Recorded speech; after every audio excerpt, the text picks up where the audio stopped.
This was the original ag setup for SitePro.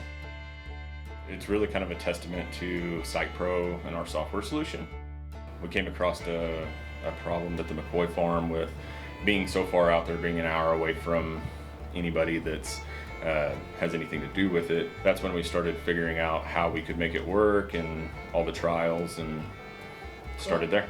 We're doing pretty much full monitoring and control. So we're controlling all the zones.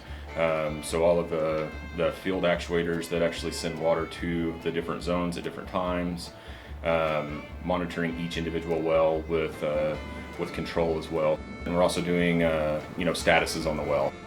A big thing we're really focusing on is the water that we have here comes out of the Ogallala Aquifer, and that's being depleted at a rapid pace, and we need to be able to see in real time how much water the wells are using and if there's any production drop-off. And the production drop-off leads us to pumping air, so we have to basically keep an eye on the wells and see if we need to squeeze them down to limit production, and that allows us to, on a daily basis, be able to control how much water we're getting out of the ground, which prolongs the longevity of the pumps that we're pumping. It's really important on a farm like this. They use a lot of water to irrigate cotton and corn.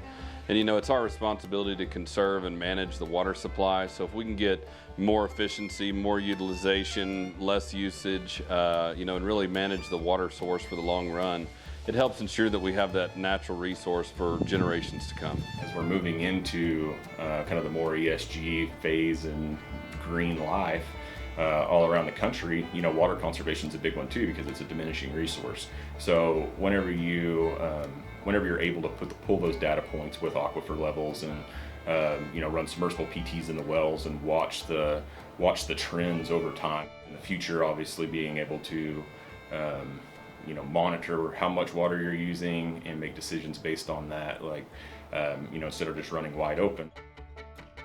The biggest advantage to me for my operation is just the labor savings. Through some of our research and talking with different growers, they one of their big concerns is they just have guys aimlessly driving around checking water wells and checking for cavitation and different things.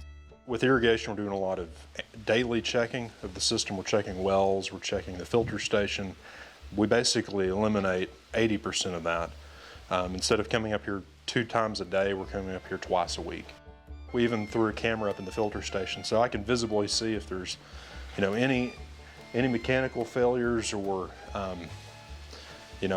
vandalism's been a big thing on a couple of farms, so we can keep up with it if that happens. The second big thing we're doing is we're actually managing how much water we're applying to the crop at any given moment over time. So I can choose to water one crop more than the other, and instead of having to come up here and reprogram my controller, I can do that remotely. And I can do the same thing with fertilizing. Connor did a little different approach this year and kind of split a lot of his fields with cotton and corn. So he had 2 different crops, 2 different water requirements, watering stages, life stages. So being able to adjust when and how much and how often, a little bit of a different tactic, and I think that's goes back into the whole robust solution that we offer. It's cool to see a field that has nothing in it, and then installing the drip tape and the whole shebang and everything going up, and next time you go out there it's 10 foot tall and you're driving through a corn maze to get to where you were the other day.